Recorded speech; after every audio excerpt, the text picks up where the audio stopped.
15वें number का छंद आत्मसंबोधन। रोगों का जिसमें निवास है, अशुचि पिंड ही है यह देख कौन सी इसमें सुषमा करता है तू इस पर ने।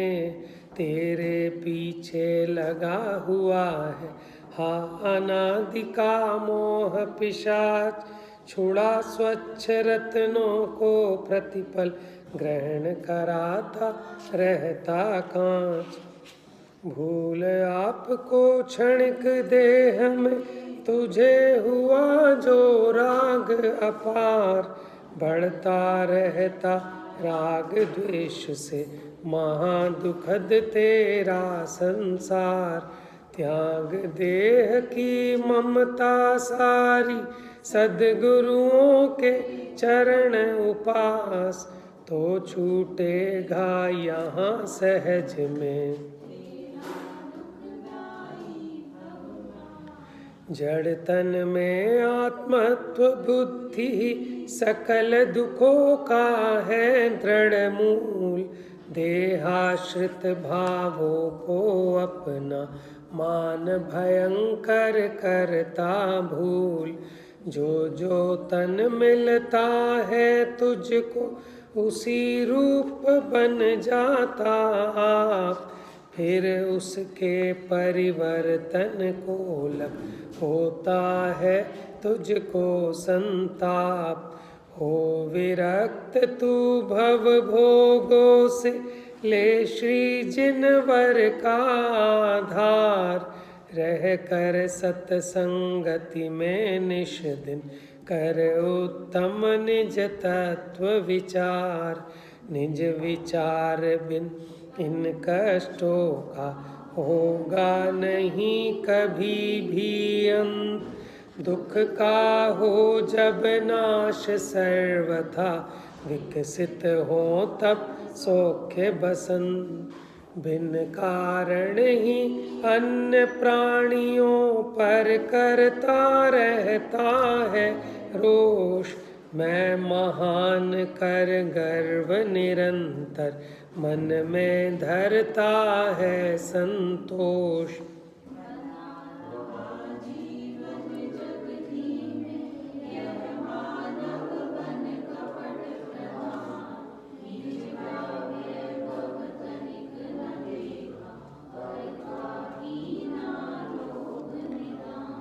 कर्म बंद होता कषाय से, करो प्रथम इनका संहार। राग द्वेष की ही परिणति से होता है विस्तृत संसार। दुख की छाया में बैठे मिलकर भूपर रंक नरेश। प्रकट किसी का दुख दिखता है और किसी के मन में क्लेश। जिन्हें समझता सुख निधान तू, कर निर्धार सौख्य का सत्वर। करो मोह राजा का घात, जिन्हें मानता तू सुखदायक। मिली कौन सी उनसे शांति, दुख में होती रही सहायक। कर केवल अब आत्म भावना, पर विषयों से मुख को मोड़। मोक्ष साधना में निज मन को तज, विकल्प पर निश दिन जोड़। कर्म और उसके फल से भिन्न एक अपने को जान।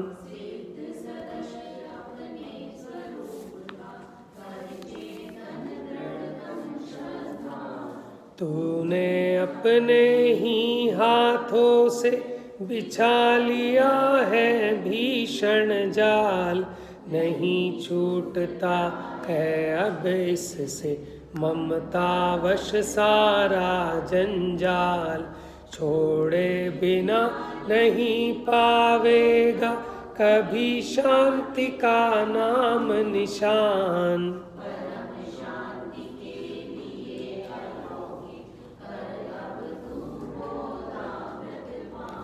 शत्रु मित्र की छोड़ कल्पना, सुख दुख में रख समता भाव।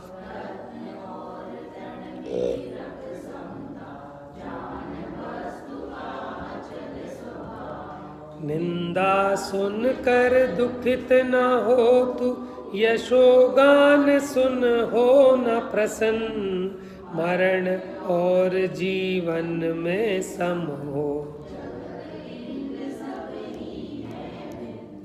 इस संसार भ्रमण में चेतन हुआ भूप कितनी ही बार।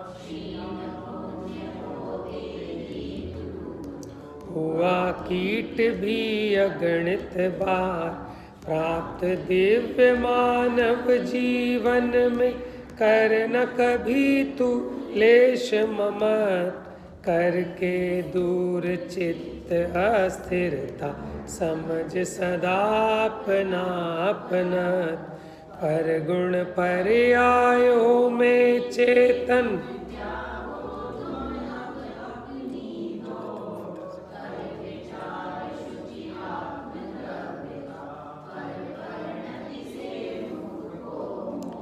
एक शुद्ध चेतन अपना ही ग्रहण योग्य है जग में सार।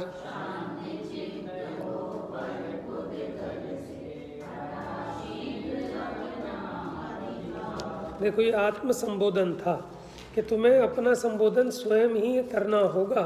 कोई दूसरा आ जाएगा ऐसा जरूरी नहीं है, और दूसरा भी समझाएगा, लेकिन समझना तो स्वयं को ही होगा। ठीक है ना। तो ऐसी सुंदर भावना थी कि कैसे अपने चित्त को शांत करे, कैसे आकुलता से अपने को बचाए, कैसे अपने दुख को मिटाए। ऐसा ही आत्म संबोधन पाठ था। अब आपका कुछ अगर विषय है तो आप वो बता सकते हैं। आज की क्लास है हमारे पास, वो चला लें, नहीं तो फिर हम कुछ चलाएं। किसी ने कुछ कोई ऐसा विषय हो कि जो एक क्लास में हो सकता हो तो वो ले, नहीं तो हम लेते हैं फिर। चलिए फिर निकालिए पेज नंबर 6, मोक्ष मार्ग प्रकाशन।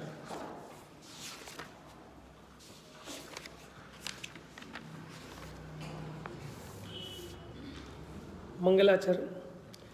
नमो अरिहंताणम, नमो सिद्धाणम, नमो आयरीयाणम, नमो अज्जायाणम, नमो लोय सव्यसाहुणम। मंगलमय मंगल करण वीतराग विज्ञान, नमो ताहि जाते भय अरहंतादि महान। करि मंगल करि हो महा ग्रंथ करण को काज, जाते मिले समाज सब पावे निज पद राज। तो ये मोक्ष मार्ग प्रकाशक पंडित टोडरमल जी द्वारा रचित। तो यहाँ पहले अध्याय में मंगलाचरण की चर्चा की कि मंगलाचरण में हम अरहंत आदि को याद कर रहे हैं।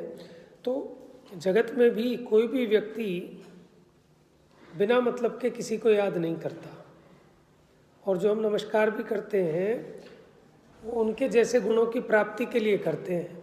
अगर वैसे गुणों की प्राप्ति ना हो तो हम उनको नमस्कार क्यों करें? भाई साहब, आप अपनी ना इस टेबल को उस टेबल के ऊपर रख लो, समझे? आपसे नीचे हो गया ना, उल्टा काम हो गया। ये टेबल छोटी है ना, तो आप टेबल पे टेबल रख लो इधर।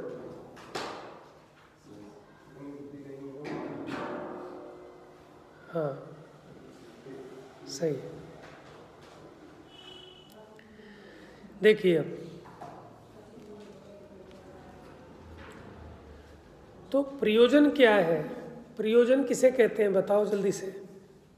प्रयोजन किसे कहते हैं? हाँ, ठीक है ना। तो प्रत्येक प्राणी का एक ही प्रयोजन है, सुख चाहे दुखते भयवंत, के सुख होए।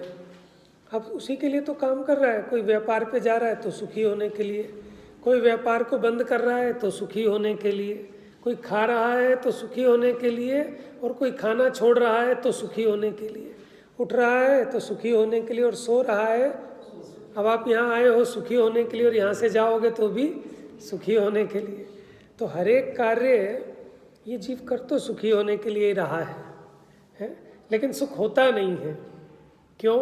कि कहीं कुछ गड़बड़ हो रही है ना। तो ये मोक्ष मार्ग प्रकाशक में वही बताएंगे कि सुखी होने का सच्चा उपाय क्या है। खैर, तो यहाँ कहते हैं कि जीव का प्रयोजन तो ये है कि इसको सुख की प्राप्ति हो, और उस प्रयोजन की सिद्धि अरहंत आदि से होती है। अरहंत आदि माने अकेले अरहंत नहीं। कौन कौन? अरहंत, सिद्ध, आचार्य, उपाध्याय, साधु, इन पंच परमेष्ठियों से मेरे उस प्रयोजन की सिद्धि होती है। अब ये बात ये जीव कहता तो है, लेकिन इसको ऐसी भाषित नहीं होती कि कैसे होती है पंच परमेष्ठि से सिद्धि। अब उसकी चर्चा यहाँ करेंगे। माने अभी तो हम नमोकार मंत्र पढ़ना सीखेंगे, क्योंकि नमोकार मंत्र भी क्यों पढ़ रहे हो, किस भाव से पढ़ रहे हो, क्या उसका प्रयोजन है, क्या उसका फल है। जब तक हमें उसका फल नहीं पता होगा तब तक हमें उसकी महिमा ही नहीं आएगी। तब तक पढ़ना नहीं पढ़ना वो गुण नहीं करेगा, है ना। तो हम उसको उसकी महत्वता सहित खाली पढ़ना ही नहीं है, पढ़ते वक्त आपको अरहंत, सिद्ध, आचार्य, उपाध्याय, साधु, इनका स्वरूप ख्याल में आएगा। और ये तो मेरे ही प्रयोजन के कारण है, तो उनकी मन उनके प्रति फिर वैसा स्तवन आदि के भाव होंगे। हाँ बिल्कुल, हम भी यही बताएंगे। कष्ट ही तो मिटाने हैं सबको।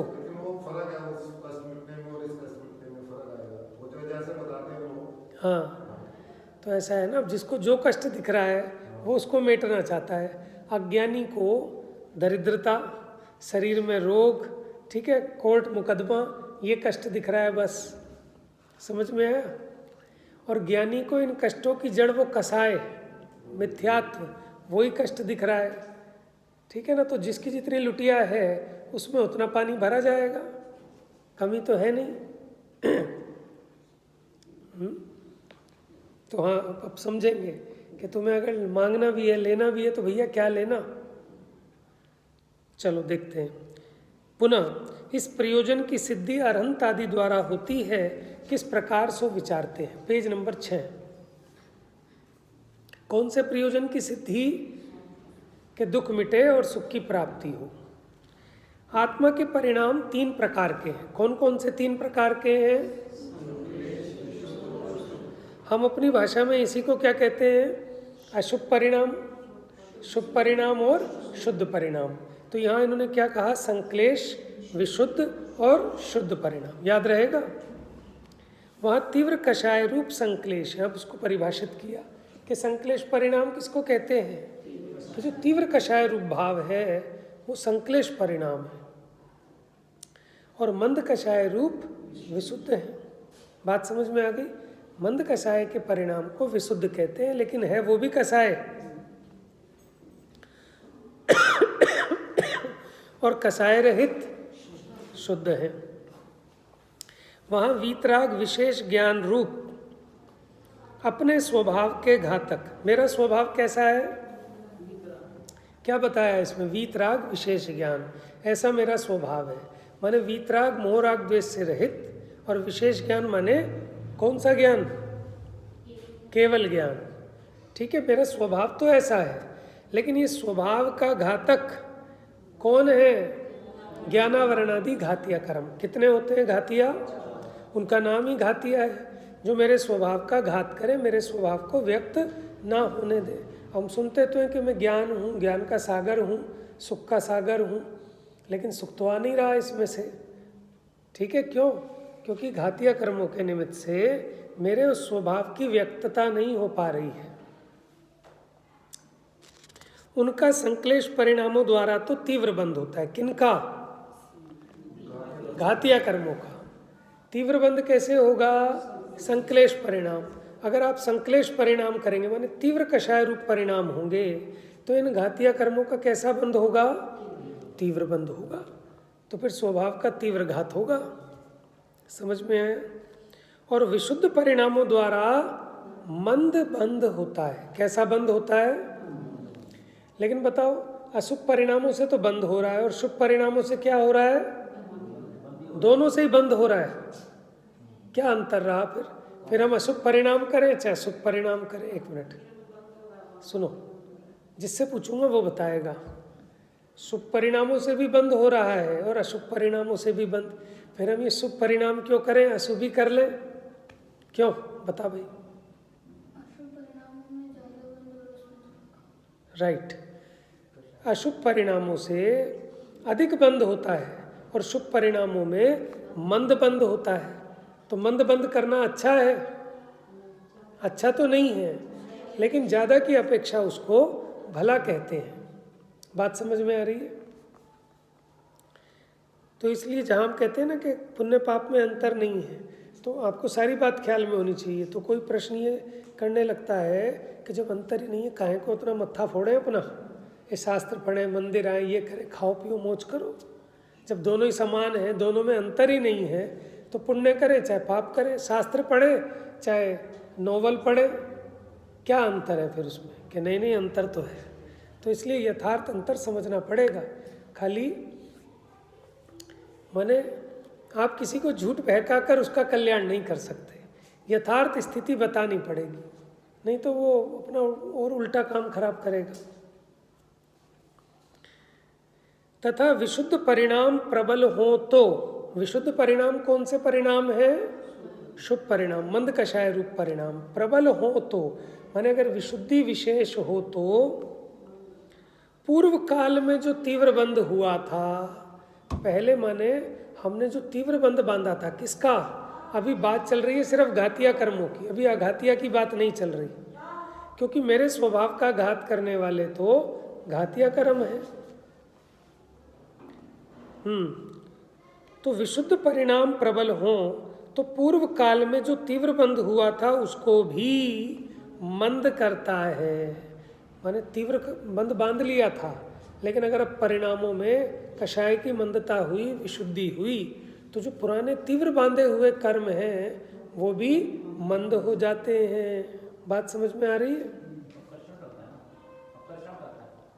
हाँ, उसी को सामान्य भाषा में अभी वो शब्द नहीं दे रहे, कारणानी ओके है ना, तो इसलिए सिंपल सा बता दिया कि उन बंध को मंद करता है। शुद्ध परिणामों द्वारा बंध नहीं होता, केवल उनकी निर्जरा ही होती है। अब शुद्ध परिणामों से कोई बंध नहीं होता, उससे तो निर्जरा होती है। शुद्ध परिणाम क्या है? कषाय से रहित परिणाम।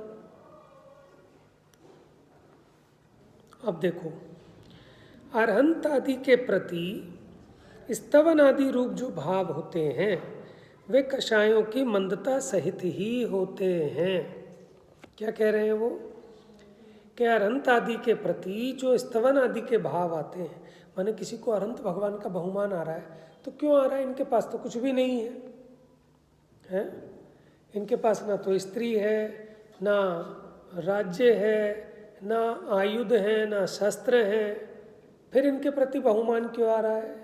कि उसकी कसाय मंद है। जिसकी कसाय तीव्र होगी उसको अरहंत आदि के प्रति नहीं, उनको सेठ जी के प्रति आएगा, इंद्र देवता के प्रति आएगा, समझ में? किसी क्रिकेटर के प्रति आएगा, किसी बॉलीवुड के हीरो के प्रति आएगा। स्तवन भाव, स्तवन भाव माने क्या? उनकी महिमा, उनका बहुमान, ठीक है, उनके गुणों में अनुराग, गुणानुरागेशु, उसी को स्तुति कहते हैं, उसी को पूजा कहते हैं। जैसे परिणाम होते हैं, परिणाम जो समय में होते हैं वो सबके बराबर ही होते हैं ना? क्या मतलब? 100 मिनट का टाइम है तो 100 मिनट में 100 ही परिणाम हुए, तो सबके ऐसे ही होते हैं। तो उसमें मान लो जैसे कह रहे मंद होते हैं, उसका शुभ राग मंद हुआ तो उसमें 30% हुए, तो बाकी जो बचे टाइम, मान लो टाइम सुनो सुनो सुनो, टाइम की बात नहीं है। एक समय में तो एक ही परिणाम, माने हर समय परिणाम तो हो ही रहा है। उस परिणाम की ताकत, पावर, पावर की अपेक्षा परसेंटेज लेना, मंद और तीव्रता का, टाइम की अपेक्षा नहीं। हाँ, समझ में आ रहा है? ये जो हम कह रहे हैं, आपको ये बात समझ में आ रही है कि मंद परिणाम तो एक समय में एक हो रहा है, तो मंद हुआ तो मैंने एक समय में उसने 30% टाइम यूज़ किया, 70% टाइम तो रह गया उसका। तो मैं समझा रहा हूँ ऐसे टाइम की बात नहीं है, यहाँ तो उसके अनुभाग की, पावर की बात है कि उसी समय में एक परिणाम तो आपका इतना पावरफुल हुआ तीव्र कषाय का, एक में मंद कषाय का परिणाम हुआ, उसके हिसाब से कर शुभ भाव कहते हैं, शुभ भाव कहलाया ना, इसी को तो कह रहे हैं कि जो मंद कषाय रूप भाव है उसको विशुद्ध भाव कहा, तो भला ही है विशुद्ध। हाँ बाकी जितने में उसको वितरागता हो तो वो शुद्ध भाव कहा जाएगा नहीं, जितने हिस्से में उसका मतलब अगर कहा जाए कि जितने उसको शुद्धता पता चले। देखो ऐसा है, ये विषय अलग से लिया है गर्भित शुद्धता में करके, कि वो एक तरह से गर्भित शुद्धता है, माने जितनी कषाय की हानि की उतना भला ही है, लेकिन अभी हम उस बात को भी यहाँ नहीं छेड़ेंगे, वो अलग प्रकरण है। इसी को अभी यहाँ विशुद्ध परिणाम कह दिया, बस अभी इतना समझना। जितनी अशुद्धता की मंदता हुई ना, जितनी कषाय की मंदता हुई, उसी को हम यहाँ विशुद्धता कह रहे हैं। वो बात ठीक है कि वो जितना वो बुरी चीज़ घटे वो भला ही है, सही है ना। उसको गर्भित शुद्धता रूप में बनारसी दास जी ने लिया है, किसने बाद में वो कौन सी परमार्थ वचनिका में लिया है, हाँ लास्ट में है बनारसी दास जी ने। जरूरी नहीं है ना, ज्ञानी की तो बढ़ेगी, अज्ञानी की क्या बढ़ेगी। इसमें भी तो कसाय में फर्क होता है ना, जो अज्ञानी के प्रति स्रोत आदि जो भाव होते हैं उनमें भी अलग अलग डिग्री होती है कसायों की। है ही, कषाय तो है, लेकिन ये वाले भाव मंद कषाय, मैं ये तो कह रहा हूँ अगर तीव्र कषाय होगी कसाय में भी उसके अभिप्राय के हिसाब से मिलेगा ना, वो तो खैर है ही, क्या है उस हिसाब से मंद में भी वो सब उस कषाय में गर्भित जानना, उसी के हिसाब से कषाय का माप होगा, ये समझ लेना। अभिप्राय के हिसाब से तो कषाय चलेगी, तीव्र और मंद हो जाएगी, है उसमें भी तीव्र और मंद हो जाएगी, सब हो जाएगी, अभिप्राय के हिसाब से तो गहराई तो बहुत है। और डिग्री अलग अलग हो जाएगी सबकी। मैं तो अभी देखो मोटा मोटा समझो जरा, एक मिनट आप ये देखो कि जिसकी कषाय मंद होगी ना वही दिगंबरों को पूजेगा, जिन पर कुछ नहीं है उनको पूजेगा। जिसकी कषाय तीव्र होगी तो वो कैसे संत ढूंढेगा कि जो एक फ़ोन मिला है और मोदी से बातचीत करा दे, अभी मेरे शेयर मार्केट में डाउन हो रहे हैं, शेयर बढ़वा दे, ऐसों से करेगा वो जो सेठ टाइप के होंगे। बात समझ में आ रही है ना। उसको बहुमान किसका आएगा, नेताजी का आएगा, सेठ जी का आएगा, उन्हें ऐसे फक्कड़ आदमी का क्यों आएगा। ऐसे भी देखे मैंने, उनका भी आता है किनका? तीव्र कसाइयों को वो बात करवा भी देते हैं मोदी जी से, आगे भी बात करवा देते हैं, काम भी करवा देते हैं। नहीं किसका, मैं तो अभी ये कह रहा हूँ कि जो अरहंत आदि हैं इनके प्रति जो बहुमान आएगा किसी को, तो वो उसी को आएगा कि जिसको कषाय की मंदता हुई है, नहीं तो कषाय की मंदता हुए बिना उनको जो परिणाम आता है ना, तीव्र कसाइयों को भी आता ही है परिणाम, ऐसा नहीं है। देखो उसकी अभी यहाँ बात नहीं है अभी, नहीं तो उसको बहुमान नहीं है ना। देखो आप समझो, उसको बहुमान नहीं है। बहुमान किसको कहते हैं आप समझो, माने वो तो मुनिराज आए हैं, हम उनको कर रहे हैं पद्धति बुद्धि से, लेकिन बहुमान तो सेठ जी का ज़्यादा है ना अपने को, नहीं समझे। बहुमान किसको कहते हैं, जहाँ आपका भीतर का झुकाव है। यहाँ तो आप फॉर्मेलिटी करके जाओगे, भगवान के सामने भी सेठ जी आ गए, आपकी निगाह सेठ जी पे रहेगी, उसको चेयर दे दो, उनको बिठा लो, उनका सम्मान करा लो, तो आपको सेठ जी का बहुमान है। और जिसे अरंत आदि का बहुमान है, क्योंकि वो जानता है कि जड़ संपदा में सुखी नहीं है, सेठ तो दुखी है, सुखी तो ये है, उसको बहुमान आएगा। तो मैं कह रहा हूँ कि जगत के जीव 5 पापों में लगे हुए हैं, परिग्रह में सुख बुद्धि है, तो वो निष्परिग्रह के प्रति बहुमान क्यों आएगा उनको। तो इसलिए कषाय की तीव्रता वाले को अरहंत आदि के प्रति बहुमान नहीं आता। तो जिसको अरहंत आदि के प्रति बहुमान आ रहा है, इसका मतलब उसके कषाय की मंदता ही हुई है। ठीक है, बाकी देखो नकली की तो बात ही नहीं है, वो तो दुनिया आ रही है, उसकी बात नहीं है। ये तो असली बहुमान जो आता है भीतर में, देखो इसीलिए कहा अरहंत आदि के प्रति स्तवन आदि रूप जो भाव होते हैं। अब इसमें खाली बाहर की क्रिया मत पकड़ना, क्रिया तो तीव्र कसाई को भी हो जाएगी, ठीक है, लेकिन यहाँ भाव की बात है कि उनकी जो महिमा, उनकी माने परम इष्टता, परम इष्ट किसको कहते हैं, परमिष्ठी बनाना, कि यही मेरे परम हितकारी हैं, इन्हीं से मेरा भला होगा, इन्हीं के पास आकर सुखी हुआ जा सकता है, सुख का मार्ग यही बता सकते हैं। 3 लोक में इनसे ज़्यादा बढ़िया कोई दिखाई नहीं देता, ठीक है ना। यही शरण है, यही उत्तम है, यही मंगल है। ऐसा किसको लगता है, उसको कह रहे हैं अरहंत आदि के प्रति स्तवन आदि रूप जो भाव होते हैं वे कषायों की मंदता सहित ही होते हैं। क्योंकि जब कषाय की तीव्रता होगी तो आपको ये भगवान पसंद नहीं आएंगे। समझ में आया? इसलिए वे विशुद्ध परिणाम है। कौन से परिणाम विशुद्ध हैं? अरहंत आदि के प्रति जो स्तवन का भाव है वो परिणाम कैसे हैं? विशुद्ध हैं। अब ये बड़ी खतरनाक बात है। पुनश्च समस्त कषाय मिटाने का साधन है। कौन? ये वाले जो विशुद्ध भाव हुए अरहंत आदि के प्रति, क्योंकि वीतरागता का बहुमान है। अब इसमें जीव क्या पुरुषार्थ करेगा? देखो, बहुमान किसको आएगा? वीतरागता का। जिसको वीतरागता रुचि, तो स्वयं भी तो वीतरागी होना चाहेगा।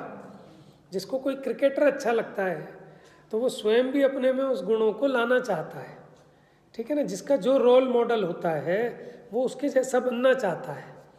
तो जिसको नेताजी पसंद होते हैं ना, तो नेताजी जैसे कपड़े पहनने लगते हैं गली गली में।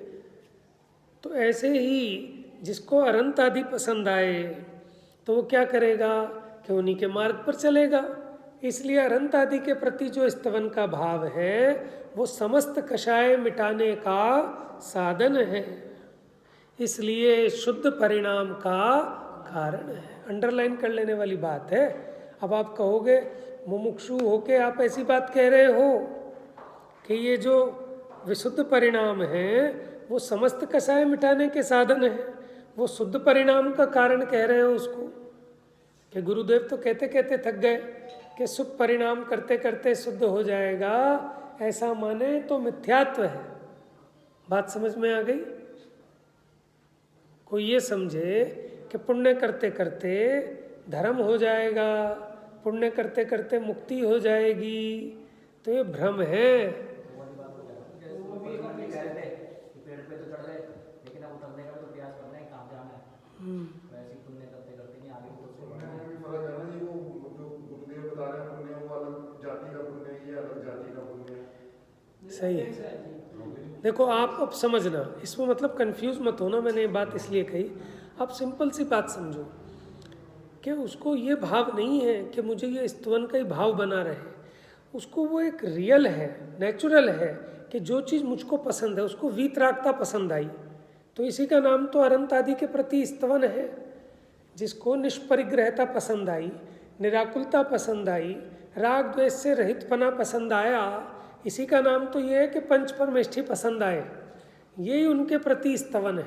खाली जय जयनाथ परम गुरु होए कह लेने का नाम नहीं। भीतर में उनके प्रति जो इसका झुकाव आ रहा है वो स्तवन भाव है, और वो मोक्ष मार्ग में साधन है। भैया लेकिन जैसे उस समय है गुरुदेव श्री के समय पे वो क्रियाओं की मुख्यता ही थी, बराबर। इस कारण उनने उसका वैसा किया। बहुत बढ़िया। मैंने एक बार ये बात कह दी थी किसी को, तो कोई बहुत नाराज हो गए, कह रहे तुम कैसी बात कह रहे हो। मैंने कहा भैया उनके सामने जो लोग बैठे थे, कोई भी होगा, तो सामने आपके कैसा अभी सामाजिक वातावरण क्या है, कैसे लोग बैठे हैं, क्योंकि वो कन्वर्टेड लोग थे सारे। वो स्थानकवासी संप्रदाय के श्वेतांबर समाज के लोग थे, और क्रियाकांड बहुत था उनके। माने पानी भी जरा फेंकना नहीं, उसको सुखाना पूरे दिन भर, कपड़े भी नहीं धोते थे क्योंकि जीवों की हिंसा हो जाएगी। मुँह पर पट्टी लगा के रखते हैं ताकि जीव ना मर जाए, सांस लेने में जीव मरते हैं। तो माने इतने जो क्रियाकांडी हैं वो सोचते हैं कि इससे मेरा मोक्ष हो जाएगा, धर्म हो जाएगा। तो उस समय गुरुदेव को इस पर कुठाराघात करना जरूरी था। क्योंकि मेरे से किसी ने बात पूछी, बहुत पुरानी बात हो गई, आए थे यहाँ पर, कि भाई आप ऐसा क्यों कह रहे हो। मैंने एक दिन कहा था ऐसा कि भाई गुरुदेव की सिचुएशन अलग थी, उस समय वातावरण दूसरा था, ठीक है। तो समय समय पर जब जैसी आवश्यकता होती है वैसा वक्ताओं को उपदेश देना पड़ता है, देना भी चाहिए। तो कहने लगे नहीं ऐसा थोड़ी है, गुरुदेव ने इतना कहा, ऐसा थोड़ी है। गुरुदेव क्यों कहते थे? हाँ बराबर है। तो अपने को शब्द मलेच्छ नहीं होना, लकीर का फकीर नहीं होना, अपना प्रयोजन निकालना है बस। लौकिक में भी ऐसा करते हैं ना, अपने काम से काम रखते हैं। मेरा ऑपरेशन करने वाला मुसलमान है, इससे परहेज कोई नहीं करता कि नहीं मैं मुसलमान से ऑपरेशन नहीं कराऊंगा। है ये पंजाबी ये डॉक्टर, मैं तो नहीं, ये तो प्याज खाता है, इसको इस डॉक्टर से तो मैं सर्जरी नहीं कराऊंगा। ये तो मांस खाता है, इससे मैं सर्जरी क्यों नहीं करते? वहाँ अपना प्रयोजन निकाल रहे हो बस आप। हाँ बस बीमारी आप अपनी देखो, आपको क्या बीमारी है? कि अभी तो जीव क्रिया ही करके राजी नहीं, जो छठ आवश्यक है उसी का ठिकाना नहीं है। उस पर से अगर हम ऐसा और उपदेश दें तो पहले करेला कड़वा, ऊपर से नीम पे और चढ़ा दिया उसको, तो अहित हो जाएगा जीव का। तो श्री गुरु तो सबका उपकार करना चाहते हैं, और ये वक्ता की जिम्मेदारी है कि वो देखे भैया अपने पेशेंट की प्रकृति देखे, वात का रोग है कि पित्त का है कि कफ का है, उसके हिसाब से औषधि दी जाएगी ना। सबको एक जैसी औषधि तो नहीं चलेगी, अपेक्षाएं तो अनेक हैं। अपेक्षा को समझकर जिससे अपना हित हो वो उपदेश अंगीकार करना। जैसे औषधालय में अनेक प्रकार की औषधियाँ हैं, सभी बढ़िया हैं, लेकिन मुझे कौन सा रोग है और मेरे लिए कौन सी उपकारी है उसको ग्रहण करना, ये तो निर्णय स्वयं ही करना होगा। आप देखो ना, प्रोसेस है, उसको बहुमान आ रहा है, इसका मतलब सम्यक दर्शन है उसको। आप देखो, इसी को चरणानियोग सम्यक दर्शन कहता है, क्योंकि जहाँ जगत सुख मान रहा है, जहाँ जगत बहुमान मान रहा है, ये वहाँ नहीं मान रहा। ठीक है, जिनके पास एक धेला नहीं है, बिल्कुल फक्कड़ संत है, ये उसके पीछे पीछे लगा हुआ है चक्रवर्ती, तो इसकी दृष्टि अलग है ना। तो इसीलिए वहाँ देव शास्त्र गुरु की श्रद्धा को सम्यक दर्शन कहा, सो ठीक ही कहा है?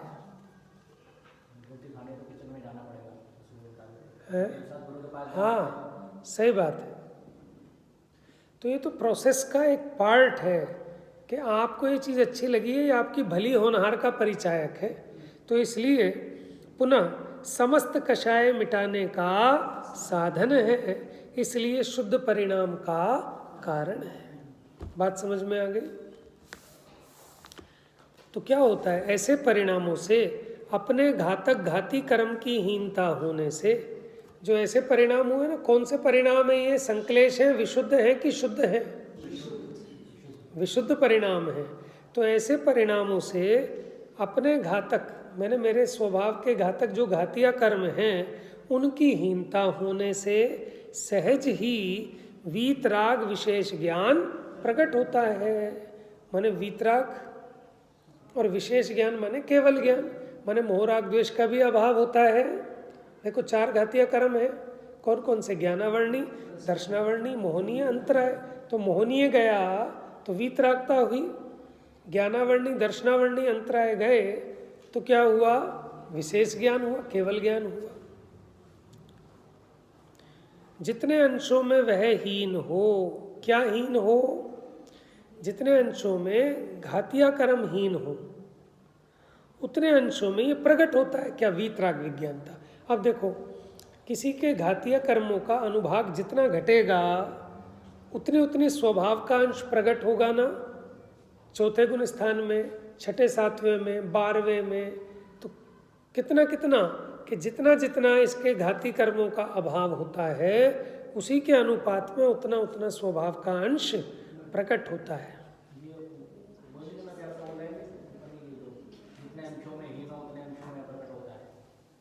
क्या प्रकट होता है?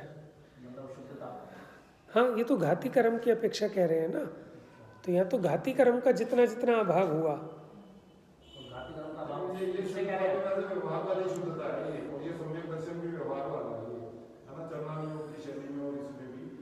देखो इसमें एक बात समझना, धर्म का प्रारंभ सम्यक दर्शन के बिना नहीं होता, और उसके पहले जो कहा जाता है वो उपचार है, पूर्वचर व्यवहार है, समझ लेना। क्योंकि जब तक दृष्टि ठीक नहीं होगी तो वो बाकी में माने ज्ञानावर्णी, दर्शनावर्णी, अंतराय भी घटे तो सही, लेकिन वो मोक्ष मार्ग को कैसे साधेंगे? अभी घटे हैं फिर बढ़ जाएंगे। लेकिन जब दृष्टि भेद हो जाता है, ग्रंथि भेद हो जाता है, सही और गलत की खबर हो जाती है, तब इसका मोक्ष मार्ग प्रारंभ हुआ कहा जाता है। घाती कर्म और कौन से परिणामों से घटेंगे? ऐसा है ना, सुनो, अभी क्या बात चल रही है कि जो शुद्ध परिणाम है उनसे तो बंद होता ही नहीं, पुराणों की निर्जरा होती है, ये तो है ही। लेकिन अभी विशुद्ध परिणाम की बात कर रहे हैं, क्योंकि हमारा टॉपिक अभी क्या है, अरहंत आदि से प्रयोजन की सिद्धि, इसलिए हम अभी इसकी मुख्यता से बात कर रहे हैं। इसलिए हमें कोई भी चीज़ समझते वक्त ये ध्यान रखना चाहिए कि अपना टॉपिक क्या चल रहा है, अभी संदर्भ क्या है, प्रकरण क्या है, हम उसके हिसाब से बात कर रहे हैं। क्यों आप ऐसा क्यों कह रहे हो? देखो, आप एक बात बताओ, सुनो सुनो, मेरी बात समझना। आप जो कह रहे हो वो मैं समझ गया। अब आप ये बताओ कि जितने जितने घाती कर्म घटेंगे उतना उतना अपना वीतराग भाव और विशेष ज्ञान बढ़ेगा कि नहीं बढ़ेगा?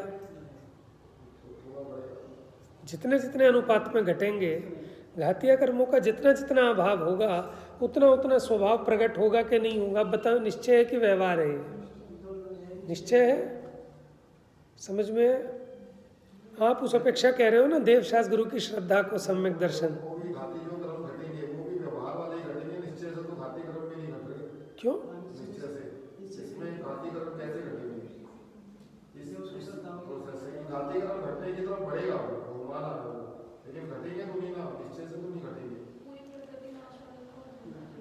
एक मिनट, मतलब मैं समझा नहीं, आप क्या कहना चाह रहे हो?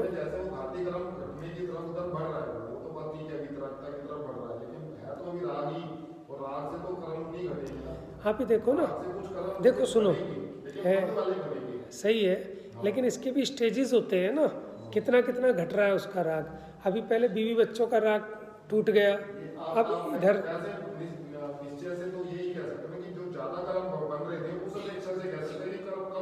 हाँ, यही तो कह रहे हैं, यही कह रहे हैं कि पहले इन्होंने दो बातें कही थी कि अशुभ से तो तीव्र बंद होता था घातिया कर्मों का, और ये शुभ से क्या होता है कि मंद बंद होता है।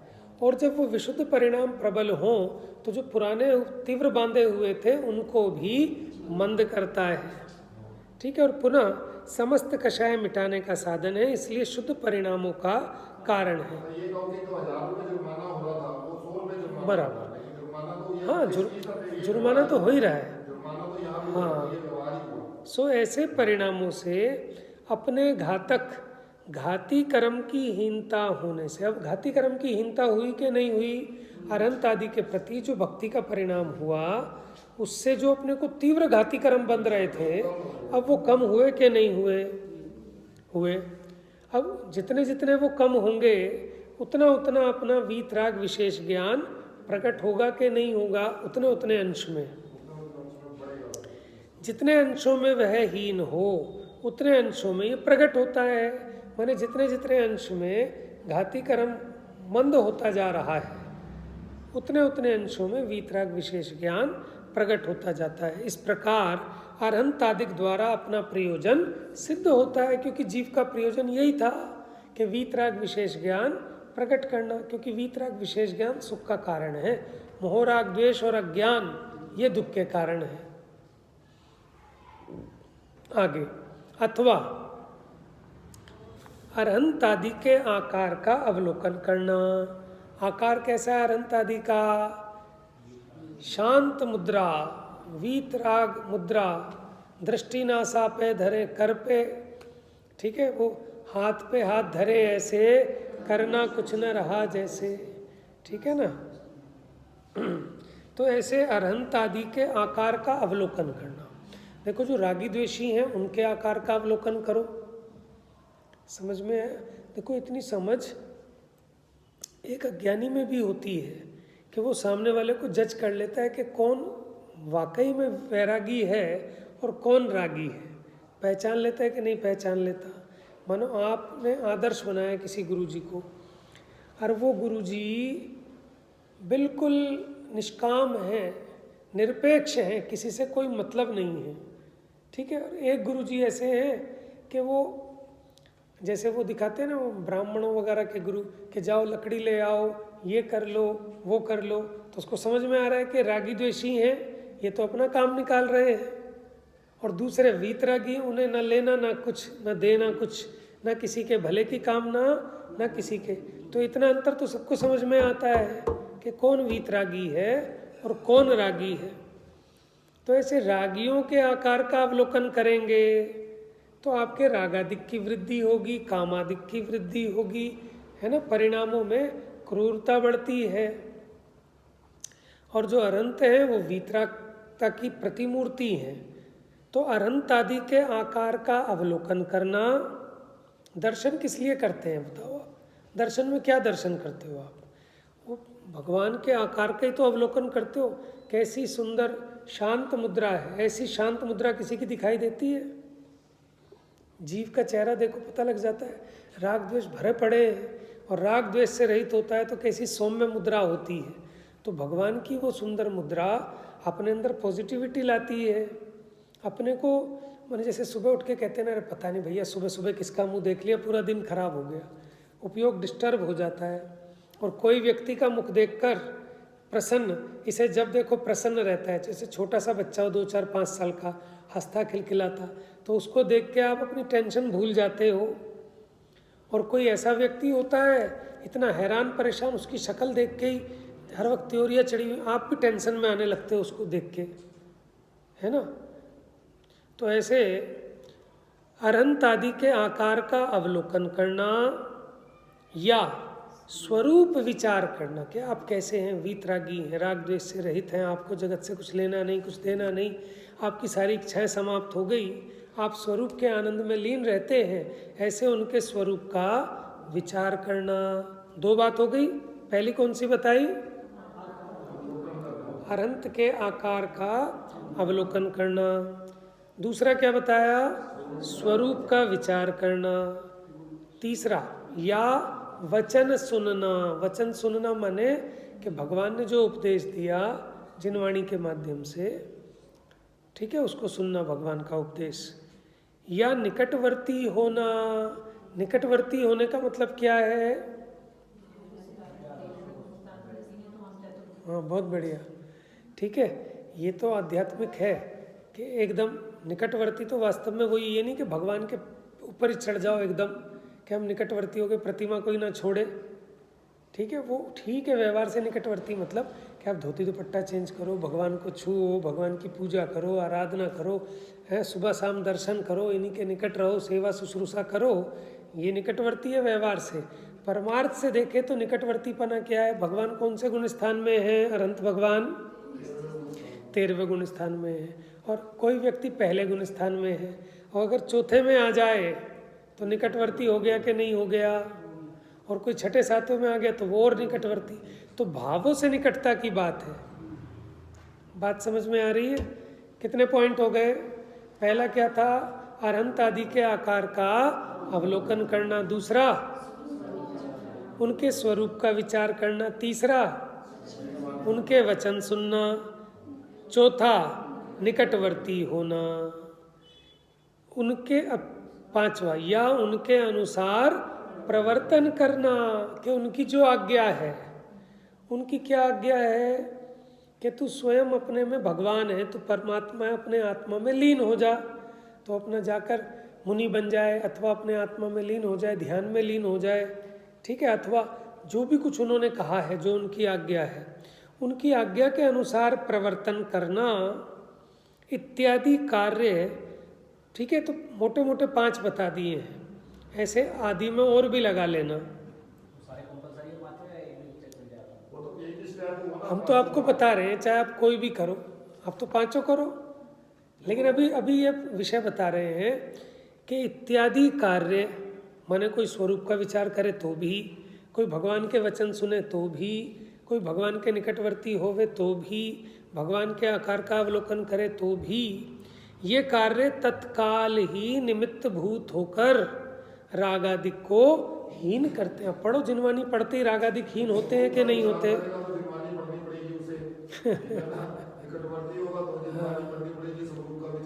उसके बिना तो कुछ समझेगा ही नहीं ना, है?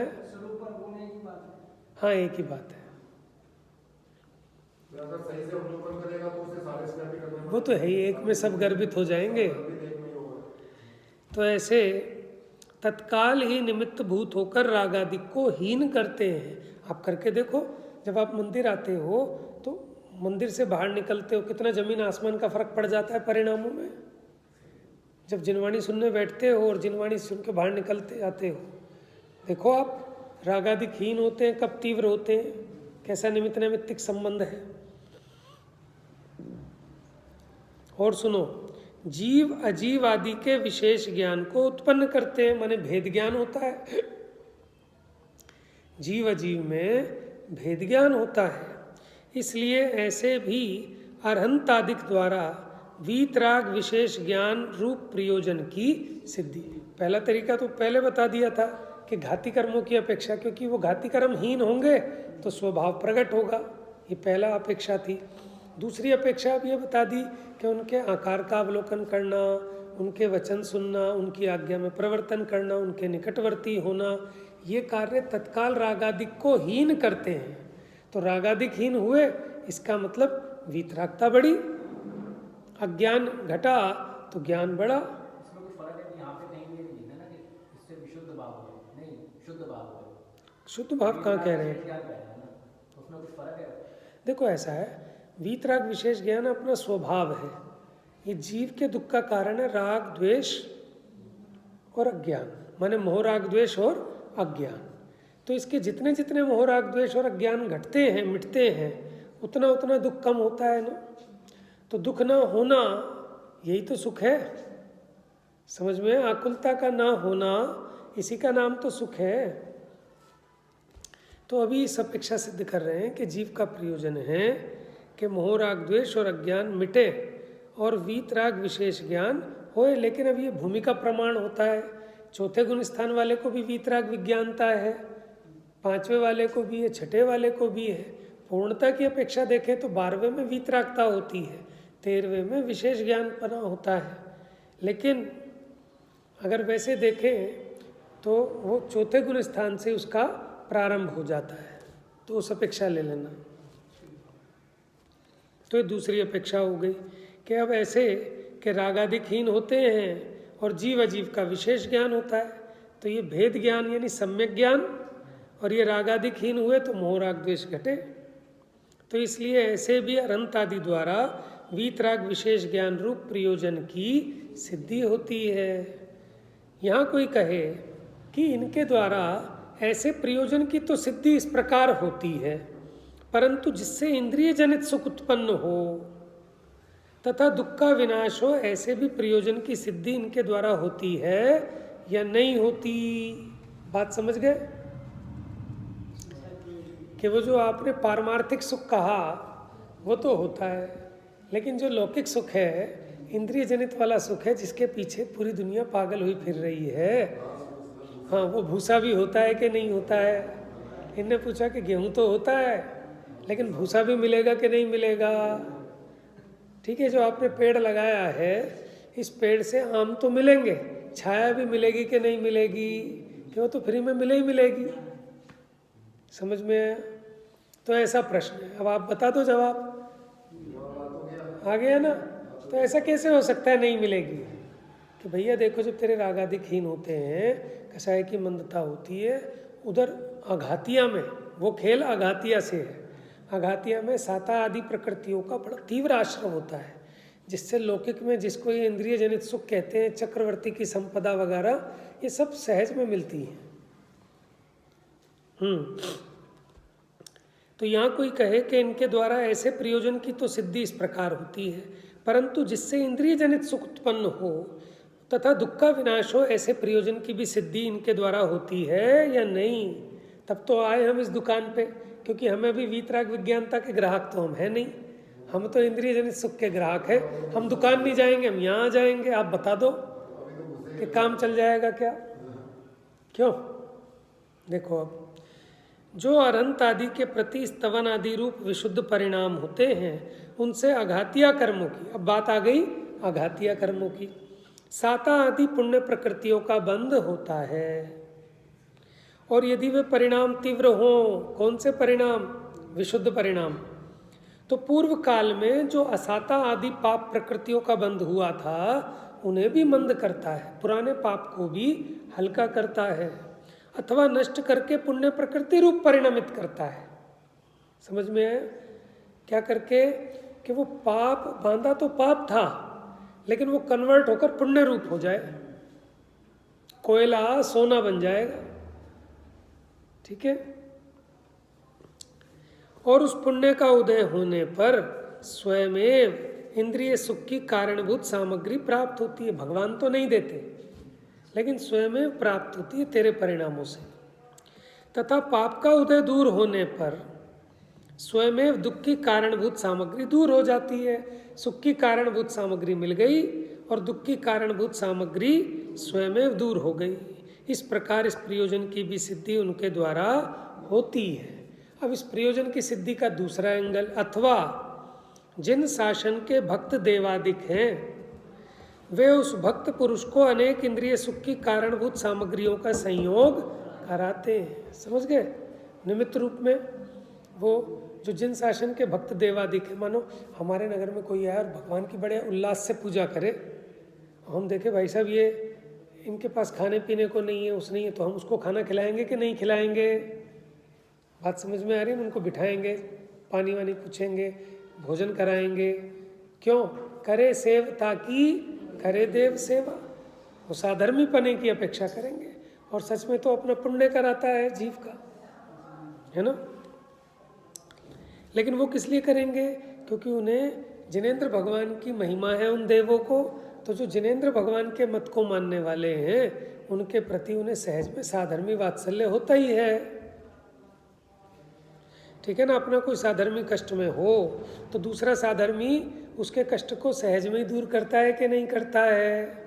उस प्रकार इसका मतलब ये नहीं कि उन देवताओं को पूजने लग जाना जिन शासन के भक्त देवादिक। देखो टोडरमल जी ने भी ये बात लिख दी। तो जिन शासन के भक्त देवादिक हैं वे उस भक्त पुरुष को अनेक इंद्रिय सुख की कारणभूत सामग्रियों का संयोग कराते हैं और दुख की कारणभूत सामग्रियों को, शीलवान सुदर्शन, सीता सती, कितने कथानक भरे पड़े हैं, क्या आश्चर्य है इसमें। इस प्रकार भी इस प्रयोजन की सिद्धि उन अरहंत आदि द्वारा होती है। तो ये तो दोनों बातें बता दी। अब हित का उपदेश देते हैं। अब तंत्र की बात बताते हैं, पारमार्थिक उपदेश।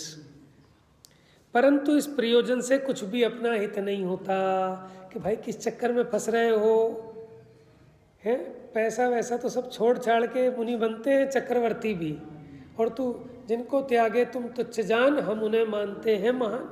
तो किस चक्कर में लग रहा है? होएगा, भूसा मिलेगा, लेकिन भूसे को क्यों इकट्ठा करता है? हम तो तुझे गेहूं दिला रहे हैं। परंतु इस प्रयोजन से कुछ भी अपना हित, क्योंकि इंद्रिय सुख सुख नहीं दुख है।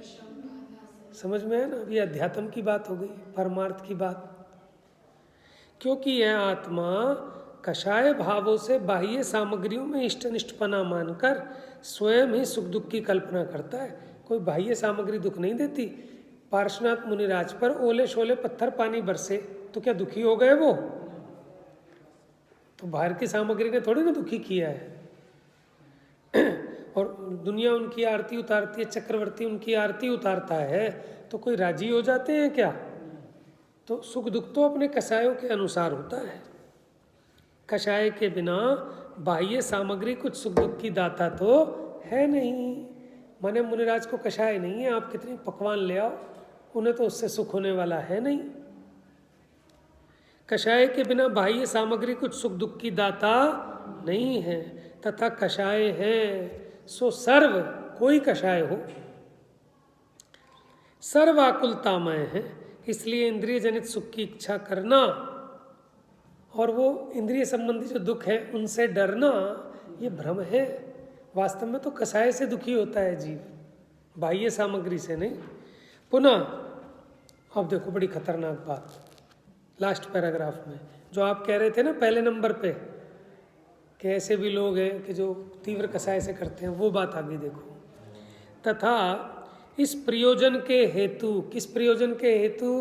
कि पैसा बढ़ जाएगा, विषय भोग मिल जाएंगे, नाम हो जाएगा, प्रशंसा हो जाएगी, प्रतिष्ठा हो जाएगी, माने ऐसे लौकिक प्रयोजन के लिए, इस प्रयोजन के हेतु अरहंत आदि की भक्ति करने से भी तीव्र कषाय होने के कारण पाप बंद ही होता है।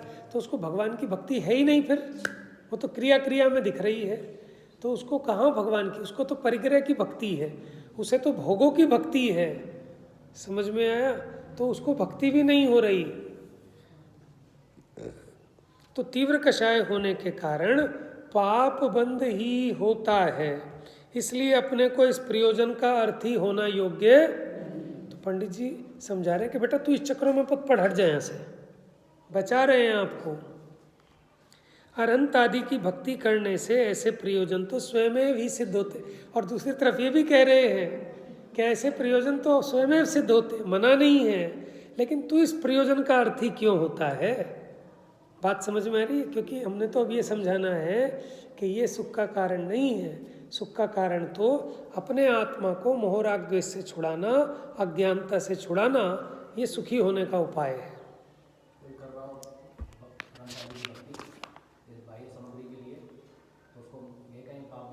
नहीं, ये तो तुम्हें समझा रहे हैं, उसे नहीं समझाएंगे पंडित जी। समझ में आया? उसे तो कहेंगे बहुत बढ़िया बेटा, रोज आया करो, रोज किया करो, तुम्हारे सब दरिद्र दूर हो जाएंगे, सारे दुख मिट जाएंगे। ये कह के भाई लाना, आए तो सही एक बार, फिर अपने आप सब समझ जाएगा वो।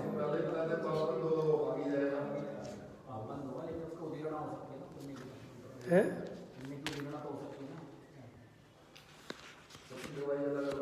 अरे उससे मतलब नहीं, वो तो पापी जीवों की हो ही रही है, पुण्य की उदीरना भी। इस प्रकार अरहंतादिक परम इष्ट मानने योग्य हैं, तो हमारे परम हितकारी हैं, परम इष्ट हैं, तथा वे अरहंतादिक ही परम मंगल हैं, क्योंकि उनमें भक्ति भाव होने से परम मंगल होता है।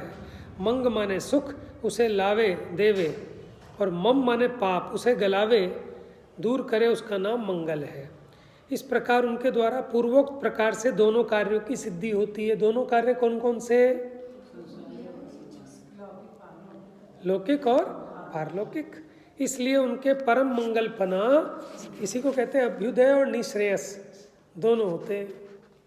और ये सब यहाँ ये जो कह रहे हैं, यही नहीं कह रहे, षटखंडागम ग्रंथ में सबसे पहले मंगल की चर्चा में यही बताई ये चीज़ें। समझ में? दो प्रकार के सुख होते हैं उनसे, एक निश्रेयस माने मोक्ष सुख, और एक अभ्युदय, इंद्र नरेंद्र चक्रवर्ती आदि लौकिक सुख, तो दोनों होते हैं। अब हम, हमारी शैली कैसे हो गई, हम निषेध करने लगे, तो उस चक्कर में क्या हो गया कि अब जीव खोटे गुरु कुदेव आदि के पास तो जाए, लेकिन अपने माँ बाप के पास नहीं आता। कि ऐसा नहीं है, एक बार आप उसे आने तो दो, माँ बाप अपने आप संभाल लेंगे उसे, कैसे संभालना है, क्या करना है, आने दो। जा वाणी के ज्ञान से सूझे लोकालोक,